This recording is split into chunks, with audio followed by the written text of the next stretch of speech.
Hello everyone, welcome to Wind Down Wednesdays. I'm your host Paula Taylor and this is episode 126. As always, if you are enjoying the show, there's multiple ways to support this work. Tell a friend about Wind Down Wednesdays or share the link or support this work financially through my website, paulataylorenergy.com. There is a link to donate through PayPal on the podcast tab.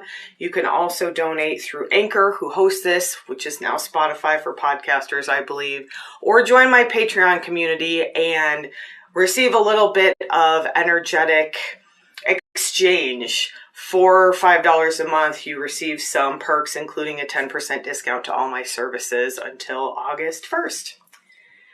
So tonight's topic is probably one of the maybe most expansive and also perhaps most difficult we've ever talked about. We're going to talk about death, joy, and freedom. And I shared last week a very powerful channeled message that I received from Louise Hay, and I've received another really powerful message from a different source I'm going to talk about this week. And I talked last week, I went into some detail about how my experience with channeling began, how I began to open these gifts, to build these skills. We're going to talk maybe very briefly about that for tonight's meditation, but I highly encourage you to go back and listen to that, especially if you're interested in opening your intuitive gifts, because as these things have been coming through, I'm starting to receive more information about how to do this and how to help other people learn to do this as well, because it is a skill that you can learn. So this past weekend, I've been refreshing my Reiki attunements. I've mentioned that a few times this year. So I got attuned for Reiki level 1 and 2 20 years ago this year. And then in 2005, I got my master attunement. And so I felt this call to kind of refresh these Reiki attunements. And I wasn't sure why at first. And now I realize it's because I am preparing to start attuning other people, which is something that I never thought I would really do, or I thought I might do eventually. Well, eventually is here. So that will be coming at some point. So this weekend, I went to my Reiki master attunement class, this refresh of my master attunement. And I had a really expansive experience, and I want to share that with you because the message was just so powerful. I don't know how I could. It seems like I'd be doing a disservice if I didn't share this, even though it's pretty personal. So the first thing I want to say is that this past Sunday, March 26th, was the 6th anniversary of my dad's passing. And this class I went to was on Saturday. And so I was definitely in a space of kind of feeling connected to him. He's one of my spiritual guides for sure, and we're pretty connected. But I was feeling kind of sad about all the things he's missed over the last 6 years. That's kind of the space that I was in a little bit. But I went to this class on Saturday, and there were 3 other women in this class, and we were doing introductions, which this stuff always blows my mind, these things that people call coincidences.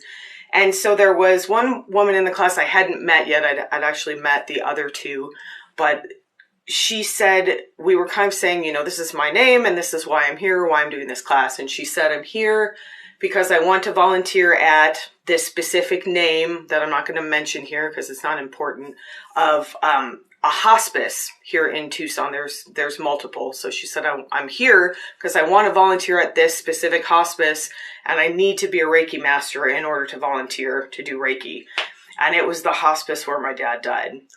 And that you cannot make this stuff up. You just can't. And you could call it a coincidence, but again, there's multiple hospices in Tucson. So it just kind of blew my mind. And right away, we talked a little bit about the importance of, sharing something like Reiki in that situation, and what a powerful, expansive, sacred experience it is, but what a heavy, sad, it's this very weird dichotomy of heavy grief and sadness and loss combined with this amazing expansiveness of people transitioning out of their physical bodies at the end of their life. So that was how the class started. So we went through the class, and then we did our attunements, and the attunements are done one-on-one.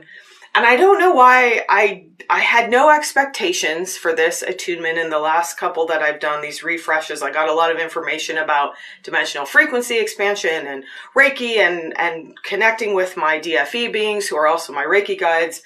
So I wasn't really planning to connect with someone who had passed away.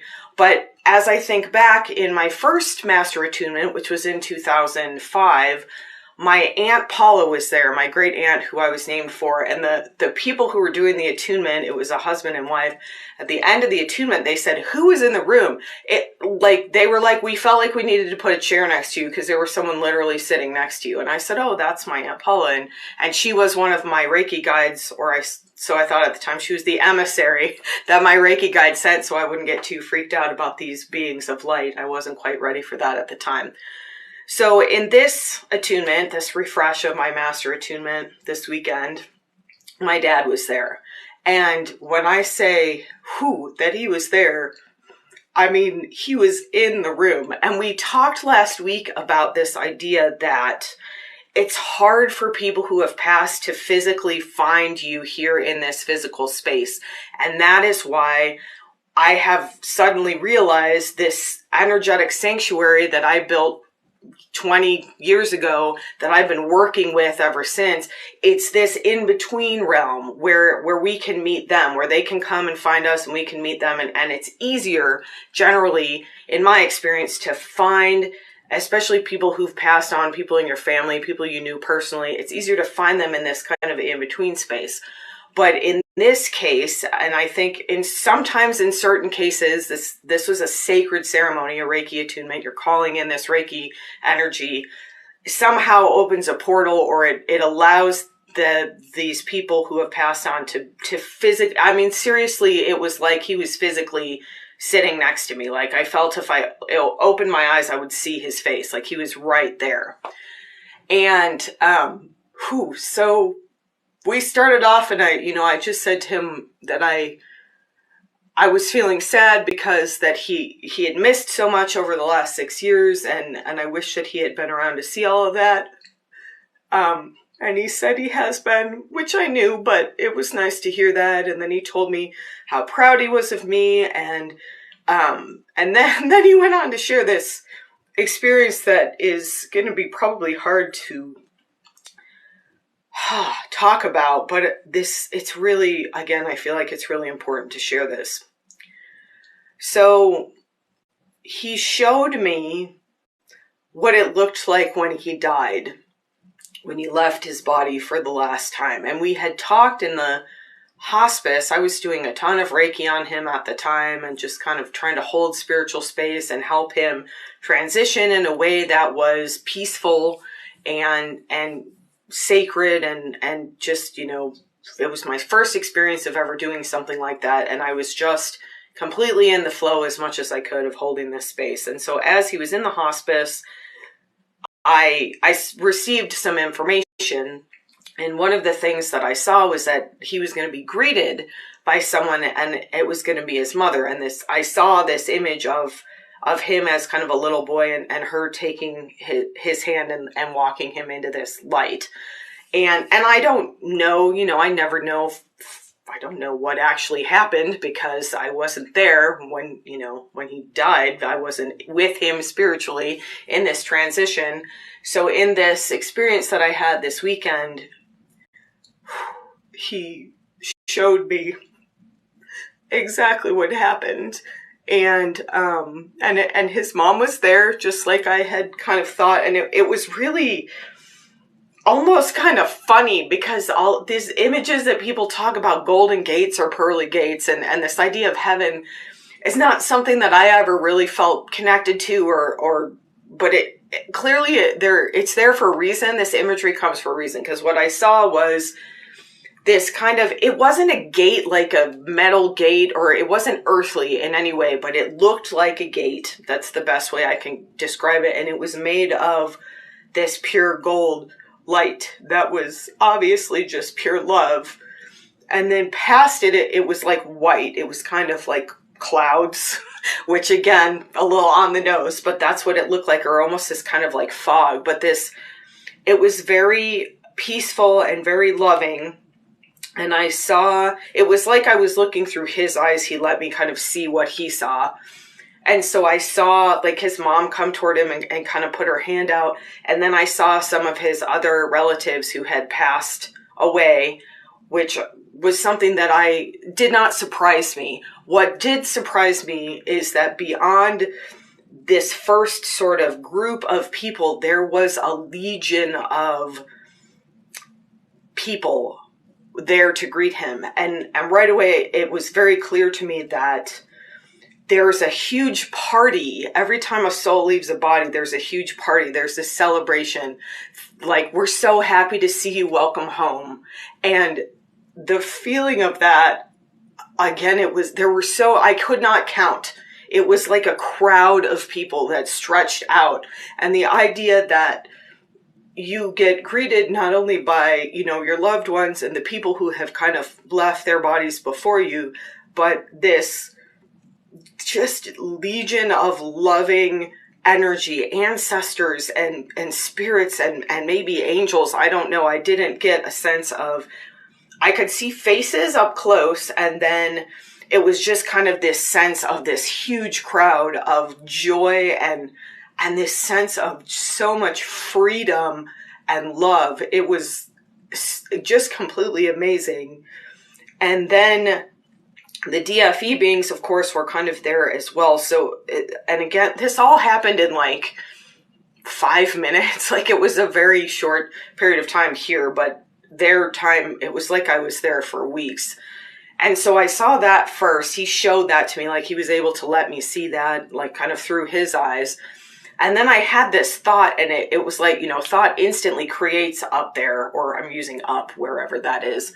And so I thought, is that what it's going to look like when I die? And then I was shown what I would see when I died in the same kind of way. And I felt this, again, just like utter joy and freedom and love, and just this idea that there is nothing to fear. There is nothing to fear. And my dad said to me, if I'd known how much joy and freedom was waiting for me when I died, I would have looked for it more in my life. I would have had more of it in my life. I would have let go of that anger and the fear and the things that held me back from being joyful and being free, because there's nothing to be afraid of. Because at the end, that's all there is this joy and freedom, this access to this joy and freedom. And he wanted me to know and I think share. I mean, I called my sister right away and told her about it. And then I told my mom and my other sister.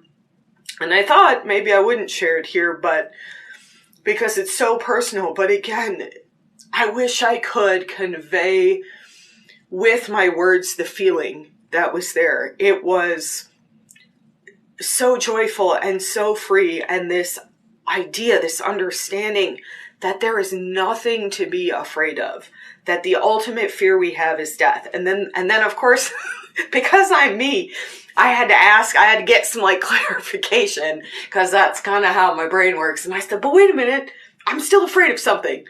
And they said, by this time, like my dad was there, the beings were there, and they said, okay, what's your question? What are you afraid of? And I said, well, I've always been afraid that when I die, I won't be me anymore.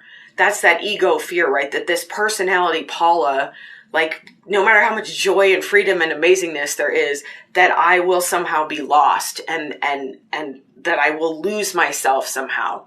And right away, it became very clear to me. They showed me some things, and I will mention, and if you don't get, there's a little bit of a random kind of TV reference in here, and I'm not maybe going to give it away because it's such an amazing show. But the first thing they showed me was the past life versions of myself that I have connected with in this life, completely individuated. That is the word they kept using. Here's versions of your soul who have lived before, still completely individuated as those personalities. You have connected with these people. They are part of you. They are lives that your soul lived, and yet they remain themselves. That was the first thing they showed me.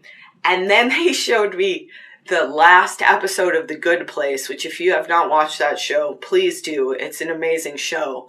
And I won't give away kind of what happens in the show, but the idea that they were showing me is that you have a choice.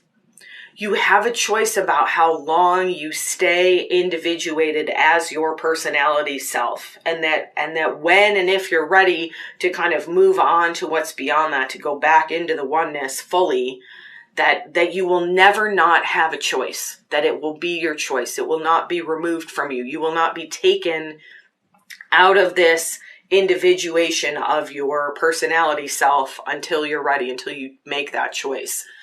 And it just blew my mind.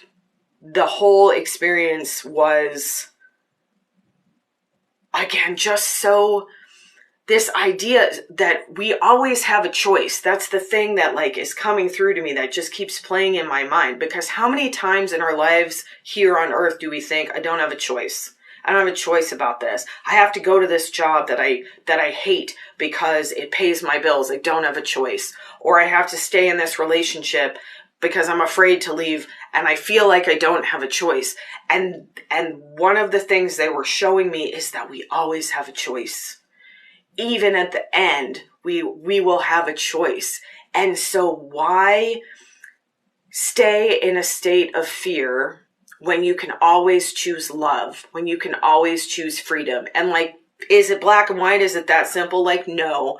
But fundamentally, something in me shifted and I just lost my fear of death. I didn't have a huge fear of death. I had this fear about losing my individuation for sure. But I wanted to share that story and I wanted to share that message that if we truly understood how much joy and freedom is accessible to us when we die, we would allow it to permeate our lives here. It would be accessible to us here more if we really understood that at the end of our lives, that is where we're going. And I had an interesting experience today that kind of tied into this a little bit with a client. We were working with some people who had passed on, had sort of come in. And I've seen this a little bit before. There were some people who were kind of in a funk. They were grumbling and sort of unhappy and angry. And I got the sense that they were kind of holding a grudge. And I was like, well, wait a minute. Like, you know, my dad just said it's joy and freedom and what's happening. They have a choice, just like you have a choice here. So if you leave this life and you're not ready to let go of things and you're taking them with you, that is your choice. But the freedom and the joy is accessible when you can let go of those things. And maybe that's kind of this idea of karma, of the things that we carry with us. And maybe people who aren't ready to let that go come back to work that out, or they work it out there. But eventually it's all joy and it's all love and it's all freedom. And that is why I do this work, because there is something in me that has known for a very long time that the state we leave this world in, to some extent, determines the state that we pass into. Now, that doesn't mean that you could be angry at the moment of your death and then choose to release. It doesn't mean if you're angry here, you're going to carry that with you. But if we start doing this work now, if we start doing this work of releasing and letting go of trauma frequencies and calling in love and calling in joy and letting ourselves be free, how much easier is it going to be when we get there? And how much more joy and freedom do we have access to here in this life, knowing that we are truly safe. There is no bigger safety net than knowing when I die, I have access to joy and freedom and I get to stay myself for as long as I want. And that is the gift. that my dad gave me this weekend. That is the gift that I am offering you. And I hope you feel the truth of it the way I do. You didn't have the experience. I can't explain it exactly in a way that really gets that energetic feeling across, but feel the truth of it. Let the truth of that come into your bones. Let it come into your heart space and into your physical body, and know that you are loved, that you have a choice about being joyful and being free. And that is where we are all headed in the end.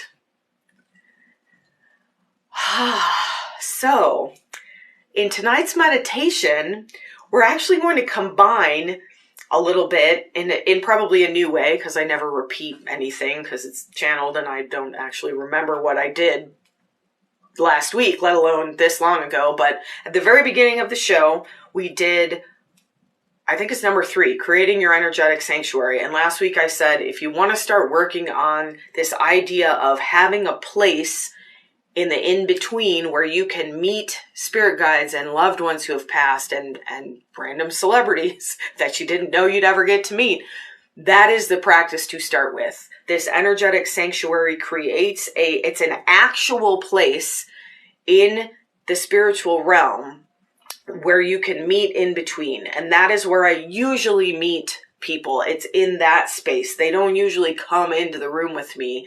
That's a rare occasion. So as you develop that ability, that is one way to open that intuitive skill of meeting with non-physical beings. So we're going to do a little bit of that work. And if you've been here all along, you're probably well on your way to feeling comfortable in your energetic sanctuary. We use it almost every week. And then way back in the first 10 episodes, I don't know, 5 or 6, somewhere in there, we did a reconnecting with lost loved ones meditation. So we are going to work with both of those things in this meditation. We're going to really get settled in our sanctuary. I'm going to go into more detail than I usually do about being in that space, about seeing that space. And then we're going to invite someone to visit. And I have a few caveats, I guess, here. First of all, if you're not ready to invite someone into your space, don't do it. Just hang out in your space. It's joy and freedom in the space. Access that and just enjoy it, and just enjoy the view and the feeling. If you are ready to invite someone, keep in mind that no one can come into this space unless you invite them, that everything that happens there is for your highest good, and I will state that intention in the meditation. But be aware that you might really, really, really want to see a specific person, and they might not be the one who shows up. And that's just a matter of who's available, who's able to get there. I've been doing this work with Louise Hay, and some of the work she's doing with the dimensional frequency expansion beings, the DFE beings, is learning how to maneuver in this space. She doesn't have a body anymore, but that doesn't mean she can just go anywhere she wants. As I just stated, like with my dad, I connect with my dad all the time in that in-between space. There's only a few times that I felt him physically in the room with me. So keep in mind that whoever shows up for you might be the person who's able to meet you, or it might be the person you're meant to see at this time, even if it's not the person that you pictured or wanted to see. And the other option here, if you don't want to try to connect with someone who's passed on, open to a guide coming in. And sometimes the guide is someone who's passed on. Like my dad, I mean, it doesn't get much more guidey than someone literally showing you what happened when they died. I mean, it's just mind-boggling to me that I was able to see that and he was able to show that to me. But sometimes a guide is just a feeling or a color or a picture or this sort of non-corporeal light being, like my DFE beings. They're just sort of this like light, this glow.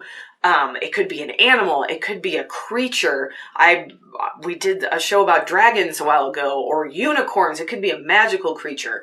So keep your mind open about this and just let your intuition guide you. And as usual, you can come back to this as many times as you'd like. You can repeat it with other loved ones, you can repeat it with focusing on looking for a guide, or again, you can just really enjoy this space, because this energetic sanctuary, it exists. It's amazing how the imagination, our thoughts create matter. That is how we are designed. So when you think enough of this, when you picture this place enough, it actually exists in space somewhere in this spiritual, in a different dimension or something. I don't care about the science of it, honestly, because it works, and the mystery is more interesting to me. This is the space where the people will have an easier time finding you. This is a space where you can do healing work and know that you are safe all the time.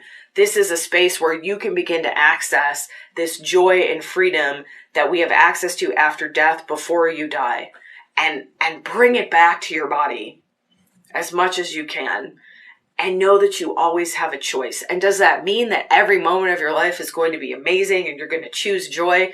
I drove home today in traffic and I was very angry, and then I was laughing at myself, because what do I have to be angry for? I have access to joy and freedom. I'm still human. We're still living in a physical body, in a human existence. But knowing on this fundamental level what is coming for you is joy and freedom, it takes a lot of weight off of this experience. It lightens the load of being in this physical body. I've been watching my energy through this. I can see my energy, especially with the gray wall behind me, and it is like huge tonight and expanded. I let go of a bunch of heaviness by getting this information, and so I offer that as a gift to you. I hope that it lightens your load a little bit as well. So let's meditate together.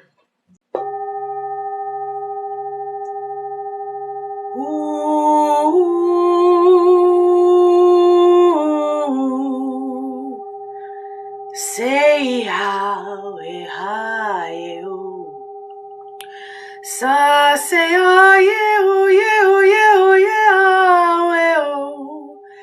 sa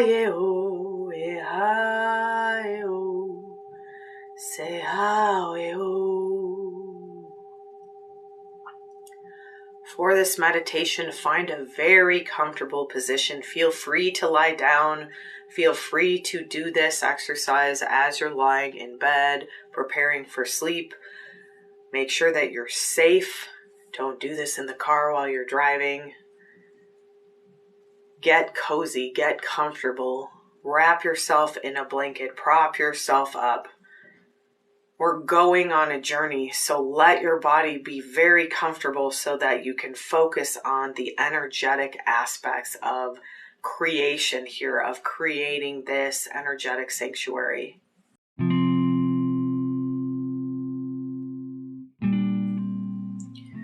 And even if you've done this practice many times before, let's revisit our energetic sanctuary as though it's the first time. And you will notice a new appreciation of this space as you come into this for the first time. So don't rush ahead here. Let me guide you into this space. Let me guide you into this sanctuary as though you've never been. And if you've never been, then you're in a perfect state of mind for this beginner's mind. So take a nice big deep breath, sigh it out. You can use that audible ha sound, that oxytocin breath if you'd like. Check in with your body, take a couple more deep breaths as you do that. Maybe move ever so slightly. Again, just getting comfortable, letting yourself be heavy and relaxed, letting yourself be receptive. Everything that happens in this space is for your highest good. Nothing can come into this space that is not invited, that is not for your highest good.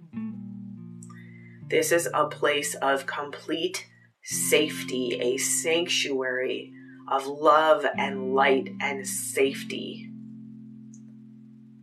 So as you're ready, we're going to travel to what I like to call the landing site. This is the first place that you like to go in your sanctuary. It's the safest spot. It's a beautiful place for meeting others. There's multiple areas in here. There's your waterfall of joy and your healing cave, all these other areas, but this is the space you always arrive at. So let yourself come to this space. It is the safest space you can possibly imagine, the most beautiful sight. And notice, are you outside? Are you inside? Just look around and see what you see here. And maybe you've done this exercise multiple times, so look around. Maybe something looks different today. Maybe something has changed. Notice how safe it feels here. Notice how relaxed you are. Notice that any worries, any cares that you are carrying around today or this evening have completely left. This is a space of love and safety, of joy and freedom. So let yourself feel those things as you look around here. Notice if you're outside, what does the scenery look like? What does it smell like? What does it feel like? What do your feet feel like on the ground? Are you wearing shoes? Are you barefoot? If you're inside, what does this building look like? What does this space look like? Can you see out the windows and see what's around you? If you are inside, I'd like you to step outside.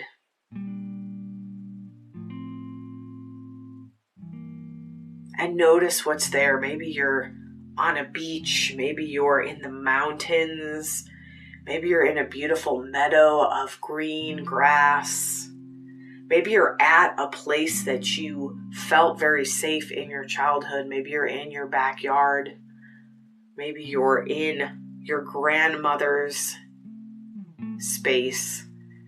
And if you feel more comfortable being in a building, just come onto the porch, come onto a balcony, come out a little bit, because I want you to see this person or this being who's going to be walking towards you. Come to the window if you're inside and you don't want to come out. And again, just look around, notice, what does it sound like? What does it feel like? What does it smell like? Maybe you're seeing colors that you've never seen before, or hearing birds. Maybe you're noticing your feet on the ground, in the earth, in the sand, on this beautiful warm floor of this building. Wherever you are, just notice your surroundings. And if you're not seeing anything, that's okay. Let this be an exercise of intention. I intend to be in a beautiful space. I intend to feel safe and loved and light. I intend to be open to sensory experiences that help me get a sense of where I am in this visualization, even if I can't see anything. And as you're ready, just look out into the distance. And with intention, invite someone to come to you. You can invite a loved one who's passed away. You can invite a spirit guide. You can invite an ancestor you've never met. Whatever feels good to you here, let your intuition guide you, and know you can come back and do this again with a different intention as many times as you'd like. And as you're ready, notice in the distance that you see this being coming toward you. Maybe that's the person that you invited. Maybe it's an animal. Maybe it's a being. Maybe it's just a light or a color or a scent or a memory or a sound. Maybe it's a mythical creature. Maybe you've got a horse or a unicorn or a dragon. Maybe you're seeing some sort of creature that you've never seen before, that you didn't even know existed. Just be open here. And as this figure comes towards you, start to get a sense of who this is. And that may not be a visual. You may not see someone's face.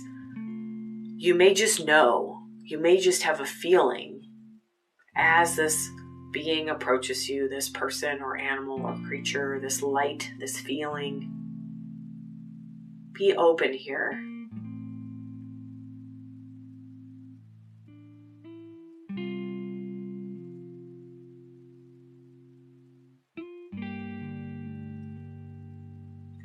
Let them come closer. Let them approach you, feeling safe, feeling loved. In fact, there's love just emanating off this being.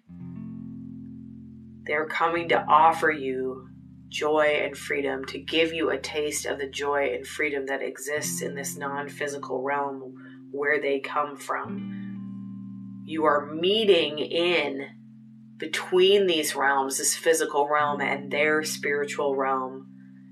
And you have access to that joy, to that freedom, if you allow them to share it with you. So as they approach, maybe they come right up to you and give you a hug. Maybe you hold hands. Maybe you just stand and look at each other. Maybe you just feel like you're being wrapped in a blanket. There's no right way to do this. So let your intuition guide you here and get a sense for who this is. And maybe you don't know, and that's okay. Maybe it's just a figure. Just know that this being is bringing joy and freedom and love and light.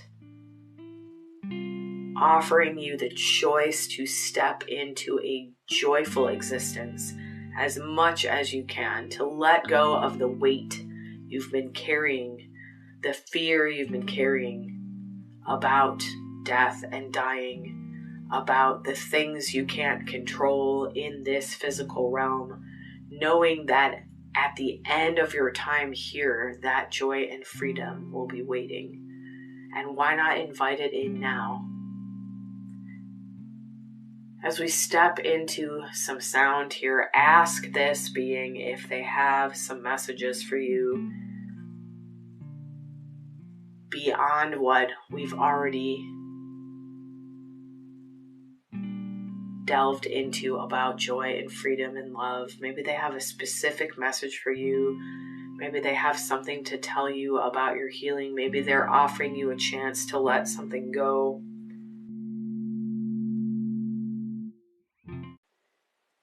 Just be in this space.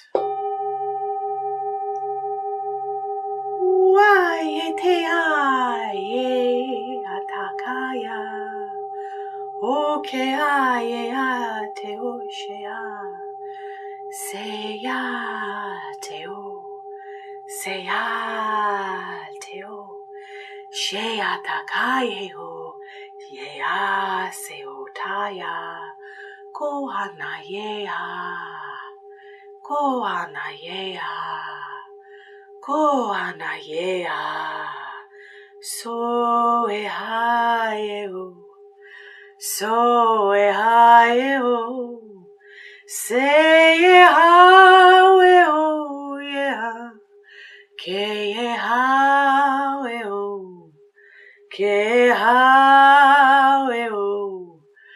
se ehaeo, se ehaeo.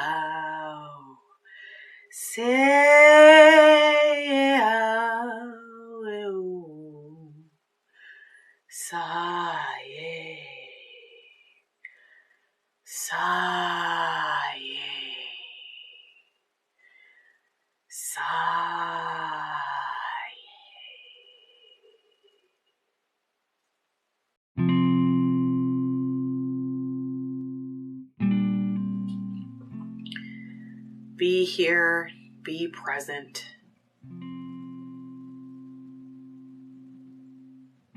Feel that love, feel that joy and freedom, that light that's being offered, that heaviness that you can leave here and know that it will be recycled for the highest good, that it will be transmuted into joy, into light.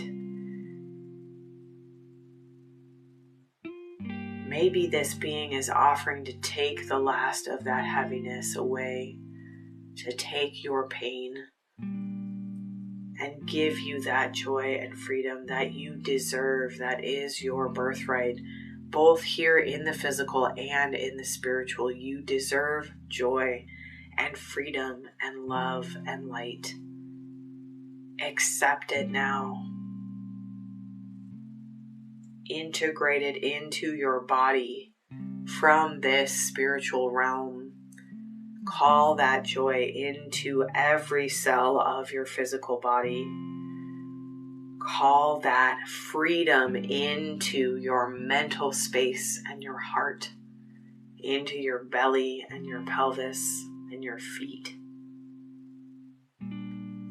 Let this love flow into all levels of your being, physical, emotional, spiritual, past, present, future, all versions of yourself.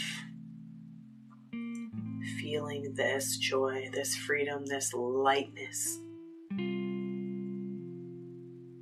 And knowing that you can come back to this space whenever you'd like, that you can meet with this being again. Say thank you and let them go. Maybe you offer them a gift of gratitude, a flower, a hug, a song, a feather. Just let them know how grateful you are that they showed up. And then let them go, knowing this won't be the last time you see them. Far from it. And as you're ready, let that sanctuary go as well. Again, knowing you can come back as many times as you'd like. Check back in with your physical body. Notice how you're feeling. Notice any shifts. Let go of any judgments around that. But do invite that joy back into your body. Do invite that freedom into your mind and your heart, into your belly and your feet, into your life and your relationships, into your work and your home. Claim that joy, claim that freedom, claim that beautiful light and love. Release any heaviness you've been carrying and know that you are supported and loved and held. As you're ready, take a nice deep breath, sigh it out through the mouth. Begin to move your body slowly, or if you're drifting off to sleep, then just let yourself go. If you're coming back to the rest of your day or evening, just start to slowly move your body. Be delicious about this. Let it feel really good. Don't stretch, don't overextend. The smallest little motions can feel so good, can offer that joy and freedom even as we are in these physical bodies that sometimes feel dense and heavy. So explore that joy and freedom for just a moment here in the body.